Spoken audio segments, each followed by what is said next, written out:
Before we start, a quick reminder to hit the subscribe button. Only 4% of my channel is subscribed. Battle of Red Island. As the inhabitants of Earth clashed in the streets, they sent forth their warriors to assault the Thraxian stronghold.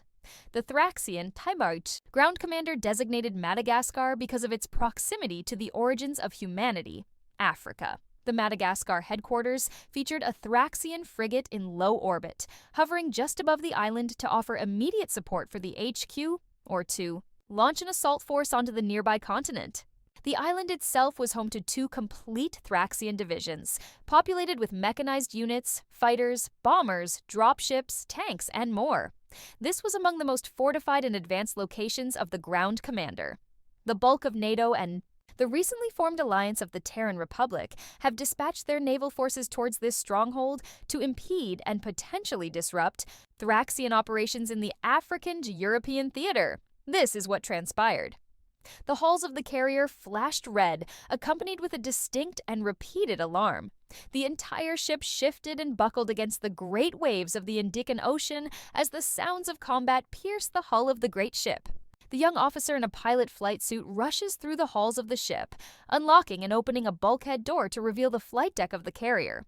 Lieutenant Sarah Chen burst through the final hatch onto the flight deck. Salt spray stung her face as waves crashed against the Eisenhower's hull. Above, Thraxian fighters swooped through clouds of flak like angry metal wasps, their plasma weapons painting purple streaks across the sky.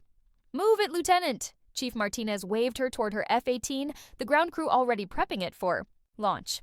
A Japanese destroyer, the Kirishima, unleashed a barrage of surface-to-air missiles. 2 Thraxian bombers disappeared in balls of fire, their wreckage splashing into the Indian Ocean. The massive Thraxian frigate loomed overhead like a steel thundercloud, its hull scarred from repeated missile strikes. Chen sprinted across the deck, ducking as a plasma bolt melted through a parked helicopter. The carrier's CIWS guns chattered, filling the air with tungsten. A British Type 45 destroyer joined the fight, its Sea Viper missiles streaking upward in pairs. Chen reached her, Super Hornet, and climbed the ladder. The cockpit sealed around her as she ran through pre-flight checks. Through the canopy, she watched French Rafale jets dogfight with alien craft, missiles and plasma crisscrossing the sky. The deck pitched violently. A Korean destroyer split completely down the middle as the frigate's main gun fired. The Eisenhower's flight deck crew scrambled to secure aircraft and clear debris. The flight deck erupted in flames as a Thraxian fighter strafed the bow. Purple. Beams carved through an F-18's fuselage like butter, splitting it in half. The remaining pieces tumbled into the ocean, leaving behind a trail of burning jet fuel. "Get down!" Chief Martinez tackled a young sailor as another beam sliced through the air where his head had been. The plasma cut a glowing trench across the deck plating. Chen's hands flew across the cockpit controls. Through her canopy, she watched deck. Crews scatter as more fighters dove toward the carrier. The CIWS guns tracked upward, their streams of bullets connecting with one alien craft. It spiraled down trailing smoke, clipping the island's superstructure before vanishing into the waves. A plasma bolt struck near the bow catapult. 3 deck crew vanished in a flash of light, their bodies reduced to ash. The deck plating glowed cherry red where they had stood. "Launch stations compromised," the radio crackled. "Rerouting to Cat 3. The carrier's portside anti-aircraft guns opened up, filling the sky with flak. A Thraxian fighter caught multiple hits. The craft exploded, raining burning debris across the flight deck. "Move that bird now!" Martinez pointed toward a damaged Super Hornet blocking the taxiway. Its pilot lay slumped over the controls, cockpit glass melted through by plasma fire. 2 deck crew rushed to push it aside. A plasma beam swept across the deck, cutting through both men and the fighter's wing. The severed wing crashed onto the deck as the men's bisected bodies toppled. Chen's stomach lurched as the carrier heeled hard to port, emergency sirens blaring. Through gaps in the smoke, she glimpsed more Thraxian fighters diving from above, their weapons charging with purple light. The remaining CIWS guns thundered in response, desperate to keep them at bay. A near miss splashed plasma across her canopy, instantly melting patterns in the bulletproof glass. Warning lights flashed as her instruments detected the extreme heat. Around her, the organized chaos of the flight deck had devolved into pure mayhem as crews fought to save both ships and lives. "Shooters ready!" The catapult officer gave her the signal. Chen thought to herself while looking above at the battle taking place. She recognized the likelihood of her returning back home, and decided that didn't matter anymore. Chen saluted, gripping the stick as steam built beneath her jet. The frigate took another hit, this time from a German cruise missile that opened a glowing wound in its belly. Her jet rocketed forward, pressing her back in her seat as she joined the aerial battle. The combined NATO fleet's guns blazed in synchronized fury. Through her visor, Chen watched Italian, Greek, and Turkish warships launch salvos that hammered the alien vessel. The frigate's shields flickered and failed under the onslaught, leaving it vulnerable to the storm of missiles rising from Earth's stomach. Assembled warships, Chen banked hard as plasma fire streaked past her canopy. The Indian carrier INS Vikramaditya disappeared in a blinding purple flash, its hull splitting apart as secondary explosions chained through its magazines. Burning debris and bodies scattered across the waves. Multiple bandits bearing 270. Her radar lit up with new contacts pouring from the frigate's launch bays. The Madagascar airfields released waves of Thraxian fighters, their angular shapes black against the morning sun. The Italian destroyer Giuseppe Garibaldi was hit next, a direct hit from the frigate's main gun vaporizing its forward section. The stern slowly rolled over, lifeboats launching from its remaining deck. Fox 3. Chen squeezed the trigger, her AMRAAM missile tracking a Thraxian fighter. The alien craft jinked but couldn't shake the missile, exploding in a shower of metallic fragments. 2 Greek frigates caught coordinated plasma fire from above. Their hulls glowed cherry red before structural failure sent them beneath the waves. Chen's eyes darted between her radar, the sea battle below, and the swarm of bogies filling her vision. "Watch your 6, another Super Hornet pilot warned. Chen rolled inverted as plasma bolts sizzled through her previous position. 3 Thraxian fighters screamed past, breaking formation to engage the human aircraft. The Madagascar base launched another wave. Chen's threat warning screamed as multiple locks painted her jet. She punched countermeasures, white-knuckling the stick through a series of defensive maneuvers. A French Rafale exploded off her wing, forcing her to fly through the debris field. "They're everywhere," someone shouted over the radio. Chen's radar showed the sky thick with bandits. She counted at least 40 new contacts rising from the island. Her head swiveled constantly, trying to track threats from all directions, while avoiding friendly fire and watching for survivors in the water below. The frigate's point defense grid lit up, creating a lethal web of plasma fire. 2 British Typhoons disappeared into fireballs as they tried to press an attack run. Chen's missile warning tone became a constant shriek as she fought to survive in the chaos. "There's too many on me. Someone help me. So..." The radio cut, another fireball appearing in the skies. Missiles, plasma, fireballs, and fighters fill the air like hundreds of pissed-off wasps. Chen gains another lock on a Thraxian fighter quickly, closing the gap on a French Rafale that had just successfully shot down a Thraxian bomber targeting the USS Eisenhower. Fox 2. A Sidewinder missile is deployed out from under her right wing. Due to how close she went to the fighter, the resulting explosion sprinkled her cockpit with pieces. Through the chaos, Chen spotted the silhouettes of marine assault ships moving into position. The USS Wasp and USS America cut through the waves, their well decks flooding as they prepared to release their armored payload. All aircraft, this is mad actual. Protect those amphib carriers at all costs. Marines are going. In hot, LAV-25s and AAVs emerged from the ship's gaping maws, plunging into the churning sea. Their tracks bit into the water as they formed up, pushing toward the beach through curtains of plasma fire. Chen dove her Super Hornet low, drawing enemy attention away from the vulnerable vehicles. Multiple submarine launches detected.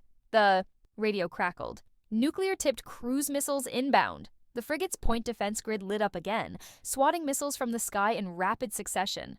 Each detonation sent electromagnetic pulses rippling through the battlefield, disrupting sensors and communications. Combat networks flickered and died, forcing pilots to rely on visual contact and basic radio channels. "They're picking off our nukes. We need to punch through those defenses. White Company, maintain formation and prepare for beach assault." Chen's eyes locked on the last missile streaking toward the alien vessel. The frigate's guns tracked it, ready to blast it from existence. Plasma bolts crisscrossed the sky like deadly fireflies, creating a near-impenetrable web of destruction. Without hesitation, she pushed her throttle forward and dove between the missile and the incoming plasma fire. "Lieutenant, what are you doing? Break off now!" The desperate command crackled through her failing comms, distorted but unmistakable. "Making sure this one gets through." Her voice was steel, unflinching. Not a tremor betrayed the terror clawing at her insides as she maintained her deadly intercept course. Feng 3, forming on your wing. A Chinese J-15 fighter pulled alongside Chen's Super Hornet, the pilot speaking in Mandarin. 2 more fighters. A French Rafale and an Indian MiG-29K fell into formation. Missile defense. Understood. The Indian pilot's voice crackled. MiG-3, engaging bandits high. Plasma fire streaked past as the formation tightened. The French pilot barrel-rolled his Rafale, spraying cannon fire at approaching Thraxian fighters. Hostiles à 4 heures, Rafale 6, Fox 2, the Chinese. J-15 climbed sharply, drawing enemy fire away from Chen and the cruise missile. Duo Ge Dijiren Kong Shangfang Leixi, multiple bogeys, high. His afterburners lit up the sky as he engaged 3 Thraxian craft. Deco, 2 more at 9. The Indian pilot snap-rolled, his MiG's missiles finding their mark. A Thraxian fighter spiraled into the ocean, trailing smoke. Attention, ils nous encirclent! The Rafale pilot juked hard, right as plasma bolts sizzled past his canopy.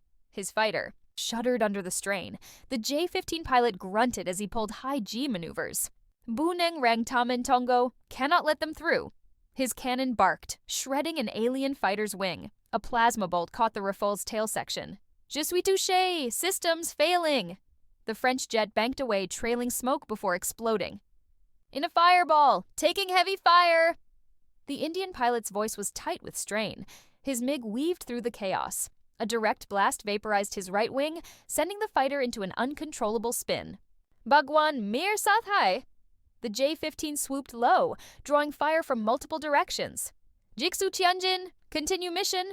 Plasma bolts found their mark, the Chinese fighter disappearing in a purple flash. Chen pushed forward, the cruise missile, tracking straight and true behind her surviving Super Hornet. The sacrifices of her wingmen had cleared a path through the frigate's defenses. Her Super Hornet took multiple hits, cockpit systems failing as plasma ate through the fuselage like acid through tissue paper. Warning alarms and lights blared as structural integrity dropped into the red, the airframe groaning under catastrophic stress. Smoke filled the cockpit as circuit boards melted and displays flickered their last. Her body stays strapped to the chair, her grip loose as she fought with her consciousness. Many plasma rounds had cut through her body and into her fighter. Blood pooled beneath the flight harness, floating in crimson bubbles in the failing artificial. Gravity. Her final expression was one of grim satisfaction, features frozen in death's cold embrace. The missile slipped past untouched, riding her sacrificial interference straight into the frigate's hull, exactly as she'd planned in that split-second decision between life and duty. The warhead's detonation created a brilliant flower of destruction. Against the vessel's armor, her final gift to ensure humanity's victory. A blinding flash consumed the sky. The frigate's massive frame buckled and split apart, secondary explosions chain-reacting through its superstructure. Burning debris rained down as the vessel's antimatter core breached, turning the morning into temporary noon. The shockwave rattled. Every ship in the assault fleet, and for several seconds, the battle paused as both sides absorbed the spectacular destruction. This is White Company. We have made landfall. Beginning assault over. The radio crackled from the jets damaged. Comms system, the transmission breaking up into static-filled fragments. The signal wavered one final time, a ghostly echo of the pilot's last message, before it finally shorted out completely. Her jet, now little more than twisted metal and burning fuel, impacted the churning water below in a violent spray of ocean and debris. Salt water ran over the front of the large green glacis plate, sprinkling the periscope, making it difficult for the young Marine to see through.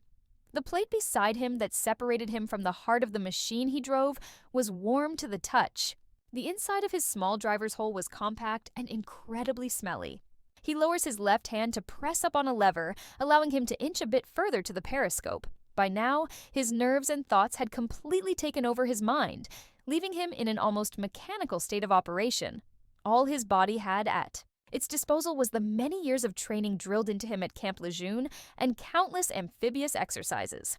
A large splash erupted near the vehicle, sending a shockwave through the metal hull and causing it to list a bit to starboard before. The Elav's buoyancy corrected itself.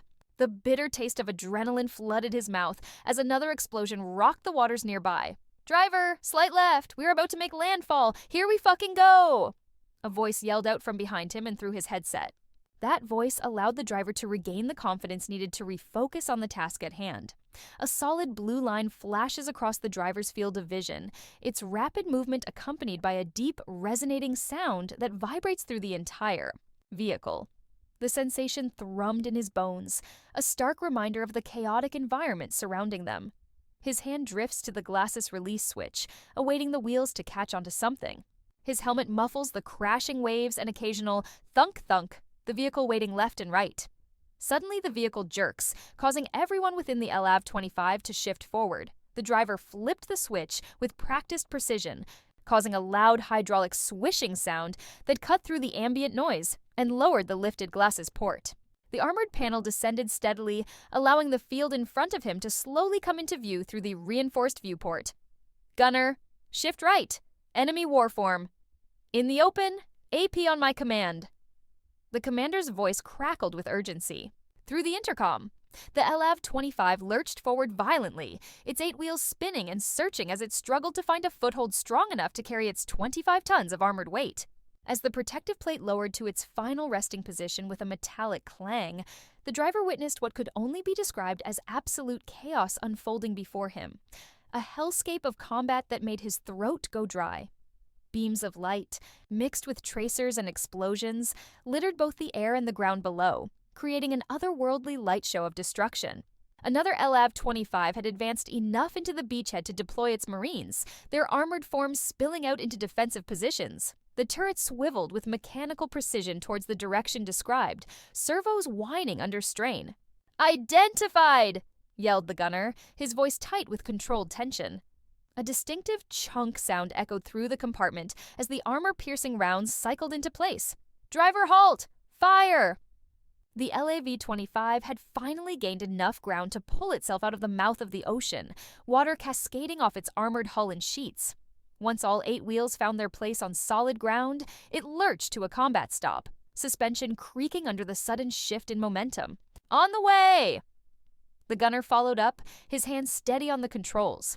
The familiar sound of the 25mm cannon firing reverberated through the vehicle's frame, each round carrying deadly purpose. This would be their first engagement with the Thraxian soldiers who had dared to attack their home, and the crew's determination was palpable. They were finally getting their chance to exact revenge, to claim back their share of flesh in this brutal exchange. "Hit, good hit, light that bitch. Up!" the commander responded, his voice carrying a mix of satisfaction and savage intensity. The large caliber rounds ejected onto the front of the LAV with a metallic clink, a few brass casings rolling into view of the driver's viewport, thin wisps of acrid smoke still curling from their chambers. The driver shifted his attention through his periscope to the massive mech body being systematically shredded by their coordinated shells, along with the devastating barrage from the other LAV's fire. The impacts ripped into the mech form like a hot knife through butter, tearing through its armored plating and exposing vital components beneath. Sparks and hydraulic fluid sprayed from each new wound as the mechanical beast struggled to maintain its footing. It barely managed to squeeze off a few wild, ineffective shots before succumbing to the sheer amount of punishment it was receiving. Its massive frame toppled sideways, the impact on the ground kicking up a dense cloud of sand and debris that momentarily obscured their view. As the dust began to settle, it revealed something more concerning. Dozens of smaller alien soldiers, scrambling for cover, their protective giant now reduced to smoking wreckage. "Gunner ceasefire! Platoon-sized element in the open! Same location! He fire at will! Driver up!" The LAV quickly caught the sand and rock beneath and pulled further into the beachhead. A larger, slower blue projectile quickly was fired from the group of Thraxian soldiers, and it impacted the friendly LAV, ripping cleanly through its uppermost composite and steel. Coming straight out of the crew hatch on its left side, the armored vehicle fell silent before erupting in azure flames, showering the surrounding terrain with superheated metal shards and mechanical debris. The operator shouted through his comms, "White one is down!" The driver's LAV shook with every round, as small grenade-like projectiles exploded all around the alien soldiers. The puffs of smoke signified thousands of small projectiles spraying the Thraxian soldiers, which quickly dispatched. A large group. The commander responded, "Switch to coax!"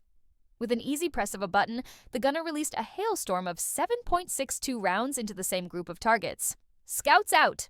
The commander barked over his shoulder at the awaiting armed Marines, his voice sharp with urgency. They echoed his command in unison and swiftly engaged the rear hatch release mechanisms. Within seconds, they poured out of the LAV in practiced formation, weapons at the ready. One Marine dropped to his knee, his M4 chattering as he laid down. Suppressive fire towards shadowy movements in the distant beachhead. A deafening boo split the air, the sound reverberating through their bones. A massive blue stream of plasma, as thick as a tree trunk, carved through the beach in front of their lav like a burning knife through butter. The searing beam continued its deadly arc, passing their vehicle with mere feet to spare before connecting, with another lav that had just churned through the surf onto shore. The intense energy sliced the vehicle cleanly in two, leaving the halves glowing cherry red at the edges as they toppled apart, internal components spilling onto the sand. "Fuck! My gun!" The commander screamed out into his headset. "Your gun!" The gunner responded and let go of his controls. The commander grabbed his own set of controls and very quickly shifted the turret back towards the left. He'd then bring his right hand over to a small button and depress it. This immediately deployed a set of canisters in front of the LAV, which exploded into a white cloud that concealed the scouts behind. The Marines finally cleared the back of the LAV and closed the large hatch doors with a almost chorbayenba bachini mushrapayarbasabi all out. Quickly, shifting to the left of the LAV.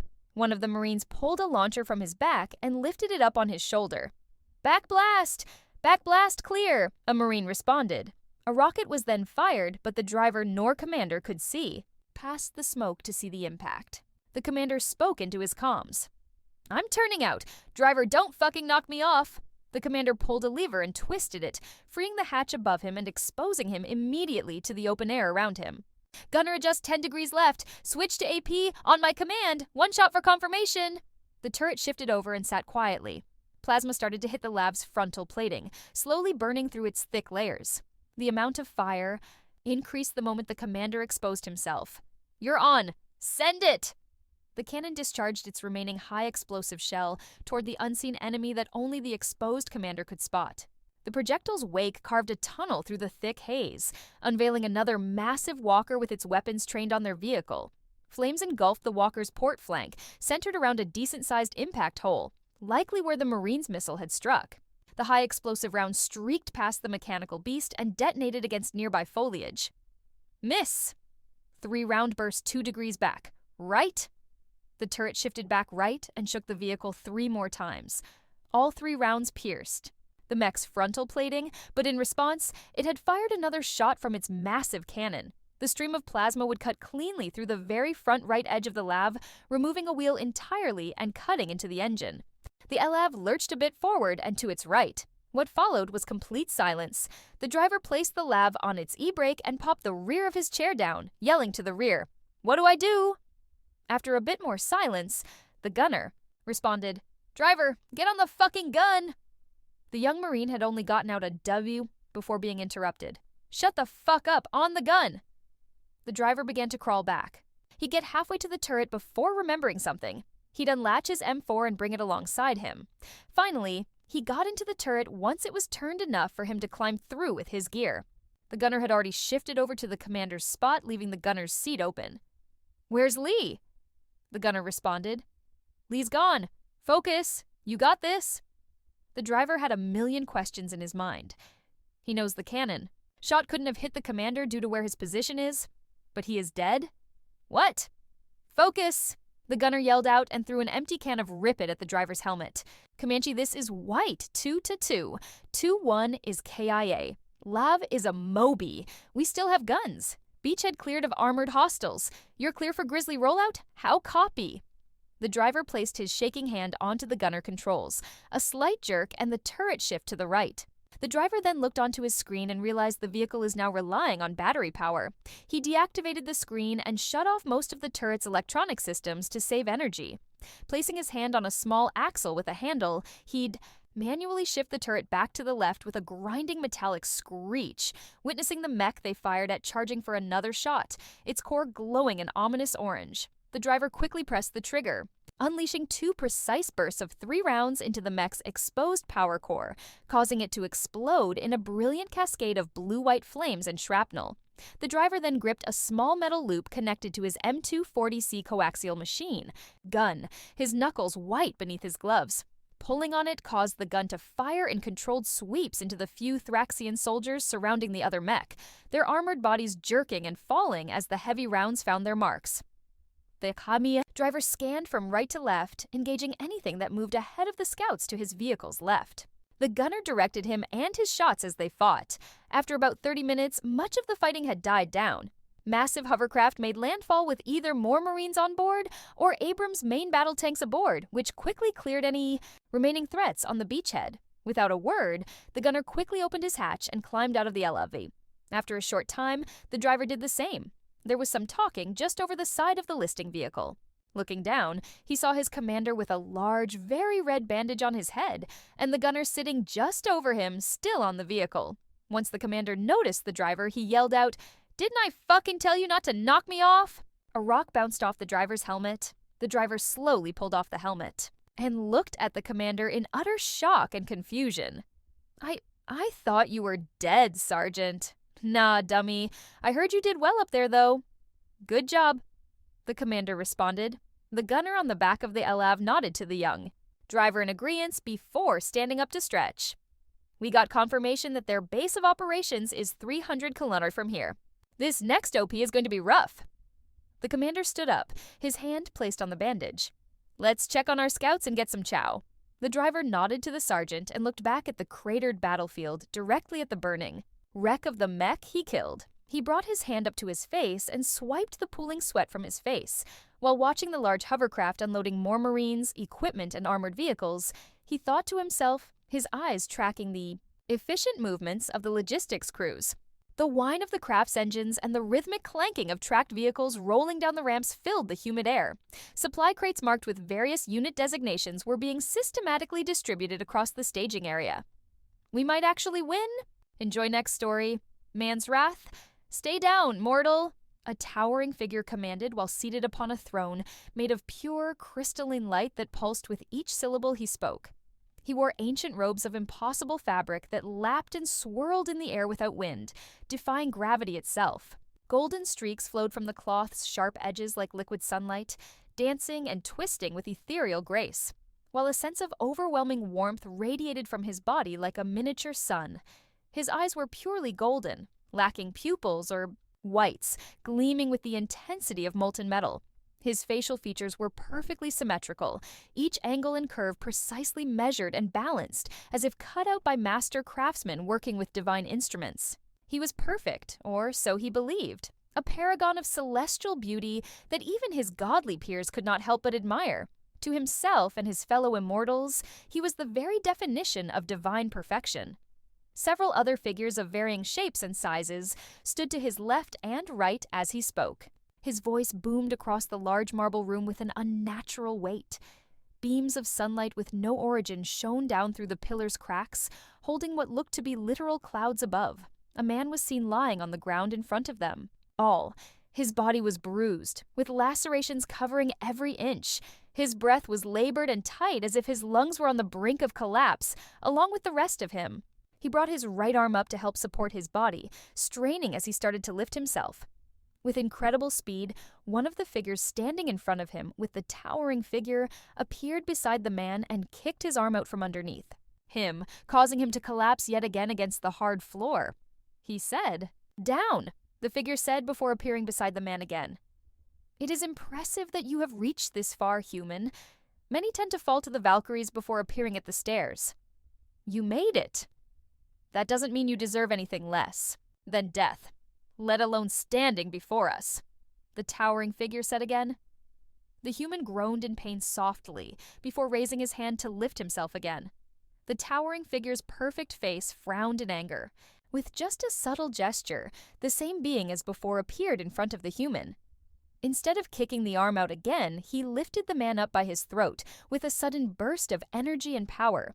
The human gasped and gripped the being's hand and forearm, his labored breath becoming increasingly strained.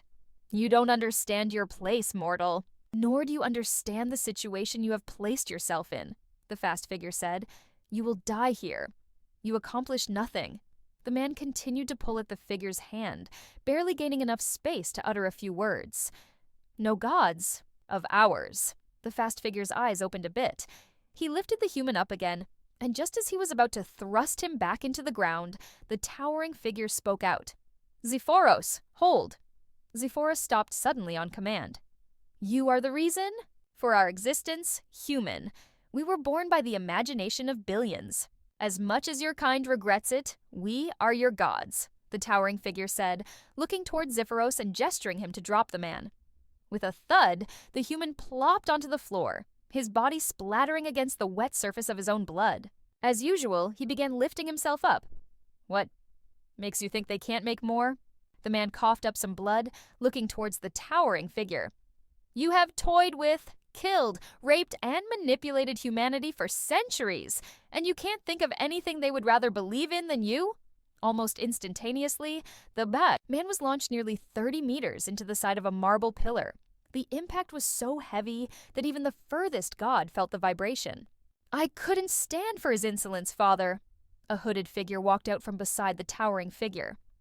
"I was still speaking with him, Vedrith," the towering figure replied, looking toward Vedrith, who wore an unamused face. "Father," Zephoros said concerningly, "he questioned your celestial standing. Out of love and respect for you, father, I felt the need to intervene." "I apologize," Vedrith said, his head hanging low. The towering figure sighed. "Let's hope another human gets here, in the next century then, or you will answer for it." "Father!" Zephoros yelled out. "What?" the towering figure responded, his voice booming. Zephoros suddenly stopped speaking. The sound of wheezing could be heard from his direction, drawing the attention of the others. Standing in front of Zephoros was the man, his hand wrapped around Zephoros' throat. Zephoros was on his knees, grasping at the man's hands and forearms in distress, his eyes mixed with both confusion and utter terror. "Zephoros, you look weak. Kill him," the towering figure commanded.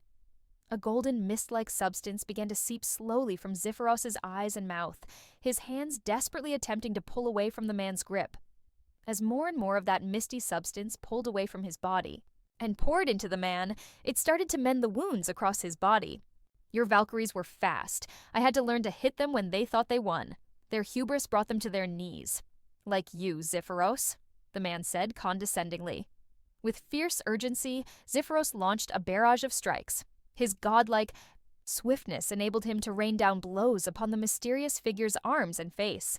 Though each impact cracked through the air like thunder, they proved ineffective. While the ethereal vapor drained from his form into his opponent, a deity of boundless power and quickness began to falter. He started to slow down. "Unhand him now," the towering figure demanded, the rest of the figures around him tensing up or grabbing their strapped weapons. "You don't command me, imp," the man said. Zephoros at this point stopped fighting back. His grip around the man's forearm was weak and soon went limp. The towering figure's eyes grew wide, an intense feeling swelling within his chest like molten steel. Something that felt ancient and primal stirred in his stage of life. A sensation he hadn't experienced in centuries. Pure, unbridled rage. One of the figures exploded out from behind the towering figure, their armor gleaming under the harsh light. It wielded a large blade that hummed with deadly purpose, its edge catching the light as the bladed figure's body came down against the man with a thundering impact that shook the very ground beneath them. "Morek!" one of the female figures cried. Out. The immense power and weight that hit the man and the ground around him ripped the earth asunder. Small fissures tore outward, like lightning strikes from the impact site, as dust and smoke billowed upward in thick clouds. The force of the collision sent tremors through the surrounding area, causing loose pebbles to dance and scatter across the fractured terrain. The air itself seemed to vibrate with the aftershock of such raw, destructive power. The hooded figure waved his hand to the right. The dust was carried off by an unseen force, revealing a terrifying sight. Zephoros lay on. The ground beneath, his golden eyes substituted with two dark onyx spheres. The man remained upright, a shattered blade smeared around his body. Morek's face was firmly held in the grasp of the man's right hand. "You are just a human," the towering figure stated. The man tightened his grip on Morek's face, his fingers digging into the figure's skull. Feeling the divine essence pulsing beneath the surface, he snarled and lifted Morek off the ground as if he were a mere child. The god's eyes widened underneath his grip, confusion swirling within those once calm depths. "Look how you accomplished..." "Nothing," he growled, channeling the energy coursing through him. With a sudden surge of power, he hurled Morok backward. Like a rag doll, the deity collided with the marble pillar, shattering it into a rain of dust and stone shards. A resounding crack echoed through the chamber as Morok crumpled to the ground, stunned and gasping for air. The towering figure stepped forward, eyes blazing with fury. "You dare!" the man cut him off. "Dare? No, I'm doing what they should have done ages ago." He turned to face the others, his presence now radiating an otherworldly aura. Morok staggered back to his feet, dazed but determined to fight again. Yet something shifted in the air. It felt charged with raw energy. The man met Morok's gaze. Head-on, Morok found himself looking into two swirling pools of golden light. The moment froze as their eyes locked, Morok's disbelief against the man's newfound brilliance. As if ignited by that very contact, his own eyes transformed into a radiant gold, mirroring those of the gods surrounding him. "What are you?" Morok stammered, uncertainty creeping into his voice. "I am the result of your actions. I am your consequence. The sun to your Icarus," he declared with conviction, each word dripping with authority that shook the foundation of their beliefs. "I am the child born from their cries for justice, and they will no longer bow to your cruelty." With that proclamation hanging heavy in the air, tension rippled among the deities as they realized they were facing something far beyond their control, a being who wielded their own divine power against them. "I am man's wrath, and you're in my seat." Hey everyone! If you enjoy these epic HFY stories, don't forget to subscribe, hit the like button, and drop a comment below to let us know your favorite part or what stories you'd love to hear next. Your support keeps the channel growing and the stories coming. Thanks for subscribe.